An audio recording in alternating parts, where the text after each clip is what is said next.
Este é o Kjarabotten, provavelmente a pedra mais famosa do mundo. Esse enorme fragmento está preso em uma fenda no topo do Monte Kjara, no sul da Noruega. A incrível pedra tem um volume de 5 metros cúbicos, pesa cerca de 15 toneladas e fica a 1.110 metros acima do nível do mar. O mais interessante é que debaixo dela há um abismo. Você não vai acreditar, mas ele tem 984 metros. Os geólogos dizem que a pedra é feita de gneiss, uma resistente rocha de origem metafórmica que ficou presa entre as rochas há cerca de 50 mil anos, na época em que nossos ancestrais deixaram o continente africano pela primeira vez. A superfície da Kjarabotten é bastante plana e não é difícil caminhar por ela. Entretanto, para visitar a pedra e tirar uma foto, é preciso ficar em uma fila, pois costuma haver muitas pessoas ali. E não há corrimãos e nem paredes de segurança. Cada turista age por sua própria conta e risco. E embora os guias não recomendem que 2 pessoas subam na pedra de uma vez, essa regra é frequentemente desobedecida. Um grande fragmento de rocha chamado Al-Naslah, localizado na Arábia Saudita, no deserto próximo à cidade de Tabuk, atrai muitos visitantes e faz com que os geólogos e amadores criem as mais incríveis teorias. O motivo da empolgação é óbvio: a formação rochosa de arenito, com 10 metros de altura, foi estranhamente dividida ao meio e cuidadosamente colocada em pequenos pedestais. O primeiro europeu a descrever a pedra foi o viajante francês Charles Huber, durante uma expedição em 1883. Ele também notou a presença de petróglifos, que são desenhos de animais e pessoas, cuja idade é estimada em 4.000 anos. O fato dessa região ter sido habitada desde a Idade do Bronze e de representantes de muitas civilizações, incluindo os antigos egípcios, terem deixado seus vestígios aqui, apenas multiplica o número de teorias. Ao longo de centenas de anos, essa foi uma importante rota comercial de Damasco a Medina. Há quem acredite que tentaram usar o bloco para fazer algumas estátuas usando técnicas tradicionais de serragem, enquanto outros acreditam que somente um raio laser poderia ter feito um corte tão perfeito. Será que Al-Naslah poderia ter se dividido ao meio por causas naturais? Segundo os cientistas, essa possibilidade também existe. Sherry Lewis, geóloga da Universidade de Bristol, sugeriu que o fenômeno de Al-Naslah poderia ser explicado pelo mecanismo de derretimento e congelamento da água presa em uma fenda inicialmente pequena. Se esse processo for repetido por milhares ou até milhões de anos, ele poderia rachar não apenas uma rocha, mas uma montanha inteira. No vale do rio Belfort, no estado de Wyoming, há um incrível monumento geológico com um nome sinistro que atrai a atenção de todos os viajantes e é o ponto final de dezenas de rotas turísticas. A Torre do Diabo é uma rocha maciça imponente com um formato incrível e uma altura de 265 metros. A base tem cerca de 1,5 km de diâmetro e é composta por duras rochas de granulação fina de origem vulcânica, como pórfiro e fonólito. Há cerca de 50 milhões de anos, a Torre do Diabo se formou por causa de um derretimento magmático que surgiu das profundezas e se solidificou no formato de impressionantes colunas hexagonais. O surgimento de várias dessas colunas, que são conhecidas na ciência como células de Bénard, é um exemplo da auto-organização surpreendentemente ordenada que pode ocorrer na natureza. O segredo de seu surgimento está em um peculiar gradiente de temperatura em que há aquecimento de baixo para cima devido ao magma em ebulição e resfriamento de cima para baixo. Em um passado distante, a rocha não se elevava acima da superfície da crosta terrestre. Ela se encontrava em uma camada de arenito e siltito, que são rochas sedimentares macias. Porém, à medida que o intemperismo e a erosão iam fazendo seu trabalho,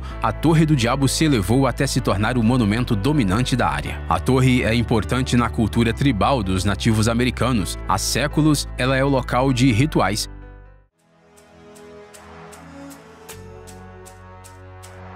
A pedra Wave Rock é um monumento natural totalmente único, sem igual em nenhum outro lugar do mundo. Ela está localizada a 350 quilômetros a leste da cidade de Perth, a capital da Austrália Ocidental. Trata-se de uma saliência natural de rocha de granito com um formato semicircular. Suas dimensões são impressionantes. Ela tem aproximadamente 110 metros de comprimento e mais de 15 metros de altura. Sua estrutura é incrivelmente plana e lisa e as transições lentas fazem com que a rocha tenha uma semelhança incrível com a onda de tsunami congelada. Essa escultura natural atrai milhares milhares de turistas e entusiastas da fotografia. Além disso, a rocha é composta por faixas verticais alternadas que mudam de tonalidade dependendo da luz, indo do cinza ao avermelhado e ao amarelo. O surgimento dessa forma tão fantástica deve-se a processos geológicos que vêm ocorrendo há milhões de anos. No período Cretáceo, a água se infiltrou no solo e destruiu as partes mais soltas da placa de granito e, em seguida, as mudanças tectônicas formaram a inclinação característica e trouxeram a rocha para a superfície, onde a chuva, a água do rio e as diferenças de temperatura assumiram o controle. Dessa maneira, a forma côncava atingiu a perfeição. No entanto, os aborígenes têm outra versão. De acordo com a lenda deles, a Wave Rock é um rastro deixado pela gigante serpente arco-íris, que certa vez bebeu toda a água do planeta. A língua do Troll, uma protuberância rochosa no monte Skjeggedal, na Noruega, parece ter sido criada por fotos épicas. A formação rochosa tem 700 metros de altura e uma vista para uma majestosa paisagem nórdica e um belo lago. Ela faz parte do leito rochoso pré-cambriano e foi formada durante a última era glacial há cerca de 10 mil anos. A água da geleira congelou nas fendas da montanha e em seguida quebrou grandes fragmentos angulares que foram posteriormente levados pela geleira. Na última década, a Trolltunga deixou de ser um fenômeno natural de interesse apenas de montanhistas e viajantes profissionais para se tornar um símbolo nacional do país. O número de visitantes que fazem a caminhada de 27 quilômetros para ficar na famosa borda aumentou 100 vezes. A caminhada é bastante difícil em terreno acidentado e com um ganho significativo de altitude. Além disso, aqui faz muito frio, podendo haver neve na montanha mesmo no verão.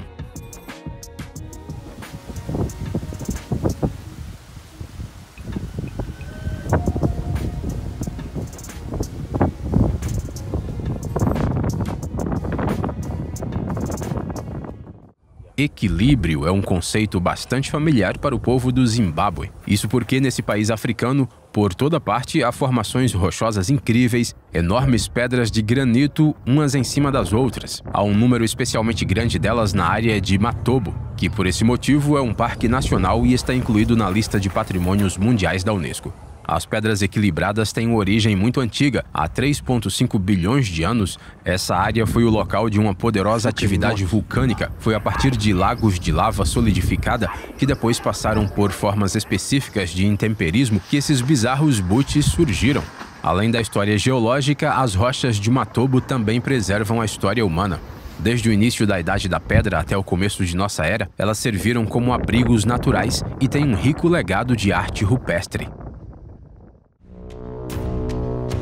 Apesar de todas as conquistas da humanidade, a natureza ainda é o arquiteto e escultor mais engenhoso. Basta olhar para a incrivelmente bela calçada dos gigantes na Irlanda do Norte, na ponta norte do Planalto de Antrim. O incrível monumento natural, que foi declarado Patrimônio Mundial da Unesco, é composto de cerca de 40 mil colunas interligadas de basalto e andesito. O local consiste em uma espécie de trampolim que começa no pé do penhasco e desaparece nas profundezas do mar da Irlanda. As colunas têm uma surpreendente forma perfeita. A maioria delas é hexagonal e a altura de algumas delas chega a 12 metros. Essa estrutura é característica de muitas rochas ígneas e resulta da compressão horizontal que ocorre quando grandes fluxos de lava esfriam na superfície da Terra. É quase o mesmo processo que acontece quando uma camada espessa de lama seca em uma poça. Foi isso que aconteceu nesse platô quando um vulcão subaquático entrou em erupção há cerca de 50 milhões de anos. Atualmente, a Calçada dos Gigantes é uma das principais atrações da Irlanda do Norte. Dezenas de milhares de turistas vêm aqui todos os anos para passear no topo das colunas de rocha, apreciar a paisagem marítima e sentir a incrível energia escondida nas profundezas brilhantes do nosso planeta.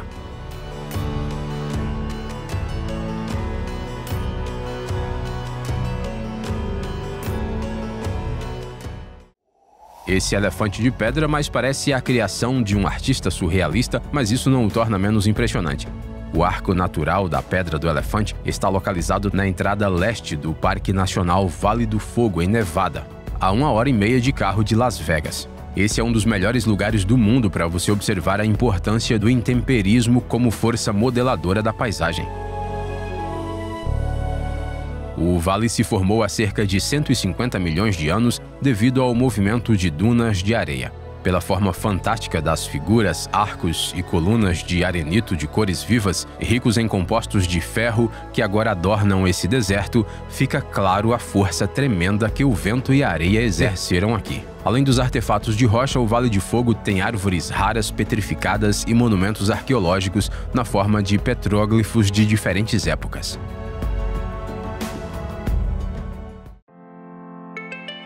Singhi de Bemaraha é uma reserva natural impressionante e intocada na ilha de Madagascar. A melhor maneira de descrevê-la é floresta de pedra, e acho que dá para entender o porquê. Esse tipo especial de paisagem, que não é encontrado em nenhum outro lugar do mundo, também é chamado de Singhi. Trata-se de um maciço de rocha calcária salpicado de inúmeros sulcos verticais. Os picos e as muitas pontas afiadas tornam o terreno quase intransitável para uma pessoa sem equipamento especial. Em uma área onde quase não há humanos, surgem as condições ideais para os animais. É por isso que o Singhi de Bemaraha se tornou um paraíso para muitas espécies raras, incluindo os maiores lêmures, os Indri. A origem do fenômeno geológico do Singhi ainda está envolta em mistério. Provavelmente ele surgiu do intenso desgaste das rochas kársticas, mas é difícil imaginar exatamente como isso aconteceu.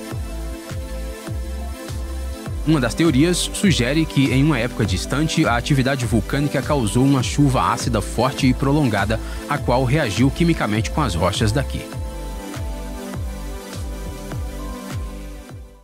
Kumakivi, que significa pedra estranha em finlandês, é um monumento natural localizado em uma floresta no sudeste da Finlândia. Ela é uma verdadeira pegadinha da natureza, uma pedra que pesa cerca de 500 toneladas e tem 5 metros de altura e se equilibra misteriosamente em uma pedra completamente lisa. Provavelmente ela foi congelada nessa posição incrível há cerca de 12 mil anos por uma geleira e por enquanto nada a impediu de continuar se equilibrando. O Canyon do Antílope, no estado do Arizona, é famoso entre os fotógrafos de todo o mundo. As curvas caprichosas das rochas lisas de tons amarelo-avermelhados, iluminados por uma luz suave, criam uma atmosfera mágica e um cenário incomparável para as fotos. Os cânions superior e inferior têm uma origem comum. Trata-se de fendas gigantes de ocorrência natural em um maciço de arenito vermelho que a água e o vento esculpiram ao longo de centenas de milhares de anos. Ocasionalmente, a cada tantos anos, ocorrem chuvas torrenciais que inundam completamente os cânions e demonstram o poder da erosão em tempo real. É extremamente perigoso ficar em seu interior durante esses períodos, portanto os passeios são realizados somente quando a previsão do tempo é boa. O Cânion do Antílope Superior, com 200 metros de comprimento e 37 metros de profundidade, é particularmente popular entre os turistas, pois não requer escalada. Já o Cânion Inferior é escolhido por aqueles que não têm medo de dificuldades, pois a rota é mais longa e mais estreita. Em alguns lugares, você não pode nem mesmo ficar em pé. Além disso, é preciso subir vários lances de escada. Às vezes, a natureza ignora suas próprias regras e esbanja cores nas paisagens terrestres. Por exemplo, as fantásticas montanhas de arco-íris, que são encontradas em diferentes partes do mundo. Nos Andes peruanos, há uma montanha incrível, a Vinicunca. Ela está a 5.200 metros acima do nível do mar, entre picos nevados e lagos azul turquesa, a 100 quilômetros da cidade de Cusco. Um grande número de rochas, o impacto das condições climáticas e a água subterrânea transformaram as encostas de Vinicunca em um bolo de camadas de arco-íris. A vista é simplesmente incrível. E essas são as montanhas de Tabriz, no Irã, que cobrem uma área de cerca de 70 quilômetros quadrados. A composição mineral diversificada, rica em minerais, colore a paisagem rochosa em tons pastel de vermelho, branco, azul, cinza e laranja. Na Baía de Tasmânia, na costa da Nova Zelândia, há uma rocha encantadora que é oficialmente chamada de maçã partida. Realmente não conseguimos pensar em um nome melhor. Segundo a lenda maori, ela é o resultado de uma competição entre os deuses para determinar quem tinha as mãos mais fortes. Porém, segundo os cientistas, a rocha de 120 milhões de anos tinha originalmente uma fenda que foi aprofundada pelas chuvas e ondas do mar da Tasmânia. Hoje em dia, a pitoresca formação rochosa é adornada pelos fãs de fotos espetaculares, especialmente porque na maré baixa dá até para chegar caminhando na maçã partida.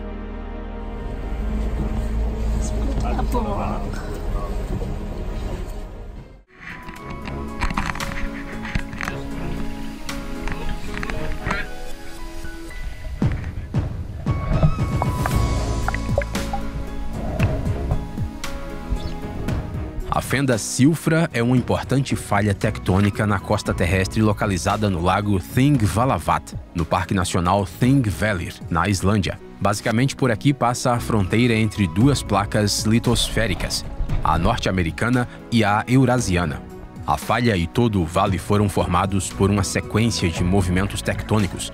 Todos os anos, as placas se afastam 2 centímetros uma da outra, o que provoca tensões nas camadas sobrepostas e terremotos. É assim que se formam as rachaduras, falhas e cavernas que são inundadas pelas águas glaciais. Esse é realmente um objeto natural único, onde você pode ver com seus próprios olhos a manifestação de processos geológicos de escala planetária universal. Além disso, as águas frias de Silfra são perfeitas para o mergulho. A profundidade máxima é de 63 metros e a água perfeitamente clara proporciona excelente visibilidade.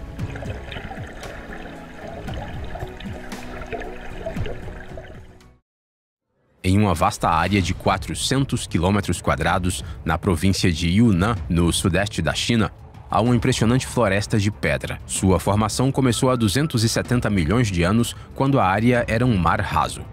Depois, a água recuou e os depósitos de arenito e calcário sofreram erosão, formando o grandioso terreno kárstico que hoje é um patrimônio mundial da Unesco. Aqui você pode encontrar penhascos de pedra e pilares solitários de 40 metros de altura, clints, que são protuberâncias naturais, estalactites e estalagmites, bem como rios subterrâneos e cavernas. Acrescente a isso florestas densas e um ecossistema único e teremos um parque natural que pode ser explorado por anos. Não é de admirar que esse lugar tenha se tornado um ponto de referência já durante a dinastia Ming, no século 17.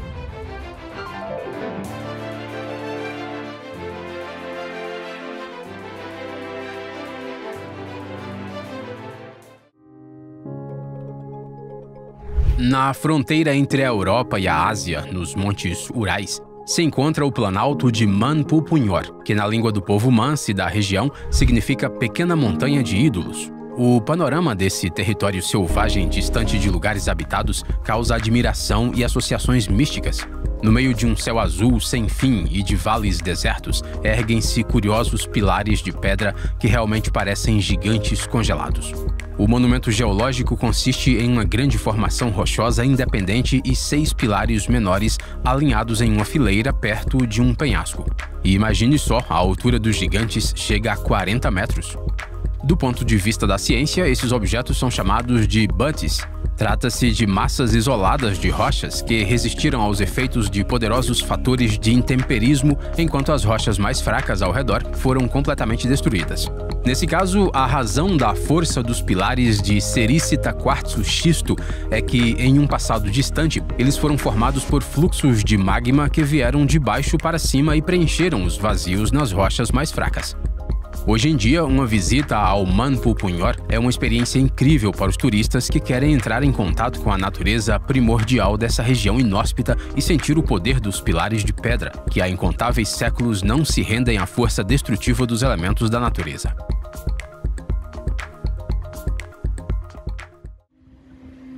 As cavernas de mármore da Patagônia são uma incrível criação da natureza, capazes de surpreender com sua beleza a todos que as veem. Elas estão localizadas às margens do lago glacial General Carrera, na fronteira entre o Chile e a Argentina, nos Andes patagônicos. Mas o único arquiteto aqui foram as águas azuis do lago. Ao longo de 6.000 anos, a água esculpiu em calcário e mármore 3 interiores maravilhosos que as pessoas agora chamam de caverna, catedral e capela. A única maneira de chegar a esses lugares é fazendo uma árdua jornada de barco pelo lago. O melhor momento para fazer isso é pela manhã, quando há sol. Assim é possível ver uma imagem mágica. Raios de luz penetram nas grutas inundadas e refletem nas paredes lisas e iridescentes.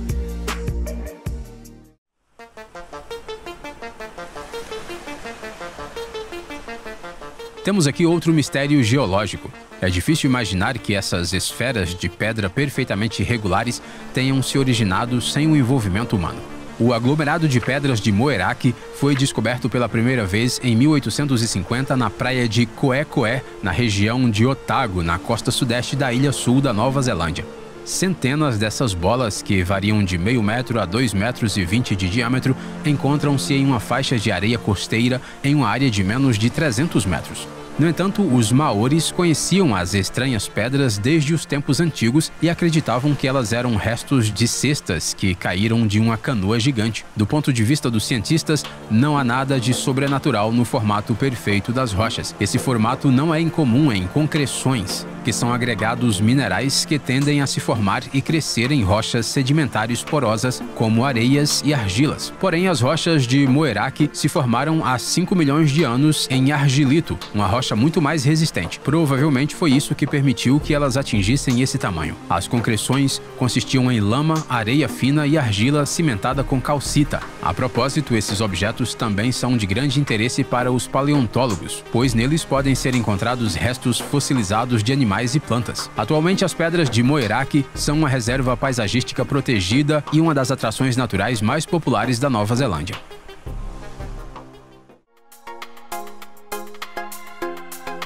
Se você gosta de doces, com certeza vai gostar desse fenômeno geológico.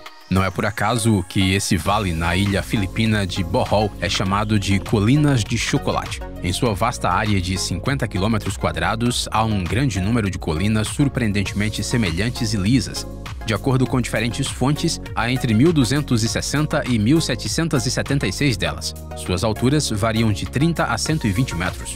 As colinas são cobertas por uma densa vegetação verde que se torna marrom na estação seca. Nessa época, as colinas ficam idênticas a um monte de deliciosos bombons. A paisagem incomum e atraente há muito tempo é um destino turístico popular e uma marca registrada da província de Bohol, cuja bandeira ela adorna. E em 1988, o governo filipino transformou as Colinas de Chocolate em um monumento geológico nacional. Do ponto de vista dos geólogos, o vale tem um pronunciado relevo kárstico cônico. Ele foi formado em sedimentos de calcário por riachos e rios acima do nível do mar. Com o tempo, a água recuou, deixando essa aparência peculiar. Para aqueles que acham essa explicação muito chata, existe também uma romântica lenda local. Ela diz que as colinas são as lágrimas congeladas de um gigante que chorou a morte de sua amada.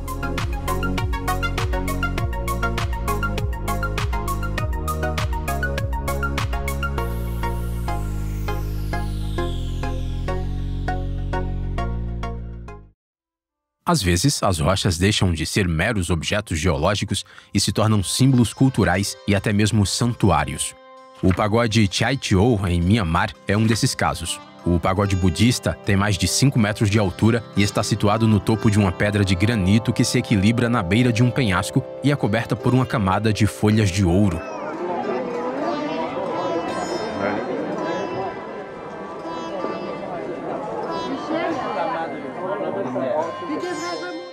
Reza a lenda que a pedra foi colocada na montanha por espíritos poderosos e que o equilíbrio é mantido por um fio de cabelo de Buda.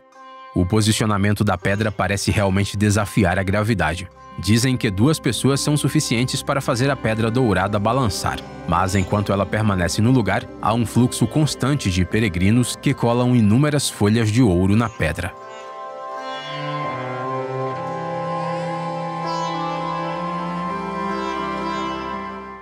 No noroeste da Irlanda, ao sul da cidade de Rapoi, há um lugar onde as pedras preservam a memória da antiga história celta. O Círculo de Pedra Beltane é um monumento da Idade do Bronze. Ele data de 2100 a 700 a.C. Trata-se de um círculo com cerca de 50 metros de diâmetro, formado por 64 pedras da altura de uma pessoa. Os historiadores estimam que o complexo costumava incluir cerca de 20 outras pedras, mas ao longo dos séculos elas foram removidas pelos moradores da região para fins de construção. Hoje, o Círculo Beltane é um objeto de pesquisa científica e um local de peregrinação para todos os interessados na cultura espiritual de épocas passadas. No centro do círculo, no topo da colina, há um monte baixo, no qual os arqueólogos encontraram restos cremados e uma escultura de pedra de uma divindade. As próprias pedras têm símbolos antigos. Algumas são decoradas com entalhes em forma de cuia ou circulares. Outras têm desenhos semelhantes a representações de constelações. Muito provavelmente, o círculo era um importante local de rituais ligado às principais festividades astronômicas, ou seja, os dias do solstício e equinócio de verão e inverno. O arquipélago de Vestmannaeyjar é um grupo de 14 ilhas na costa sul da Islândia. Elas têm uma área total de apenas 21 quilômetros quadrados e são todas formadas por atividade vulcânica que continua nos tempos atuais. Então é bem provável que um dia o número de ilhas aumente. O arquipélago é famoso pelas rochas vulcânicas pretas de formas curiosas. Mas de todas elas, a Rocha do Elefante é a que se destaca. Ela está localizada na maior e única ilha habitada do arquipélago, a ilha Heimaey. A formação rochosa, que é incrivelmente parecida com um elefante bebendo água, surgiu recentemente durante a erupção do vulcão Eldfett, em 1973. A cor do basalto confere um realismo singular à rocha, afinal é muito semelhante à cor de um elefante de verdade. Embora tenha se passado apenas meio século desde a erupção, o elefante de pedra já se tornou um marco icônico e se tornou alvo de muitas lendas. A mais original delas foi inventada pelos fãs de Lovecraft, que viram nesse simpático elefante as características de seu monstro favorito, o Cthulhu.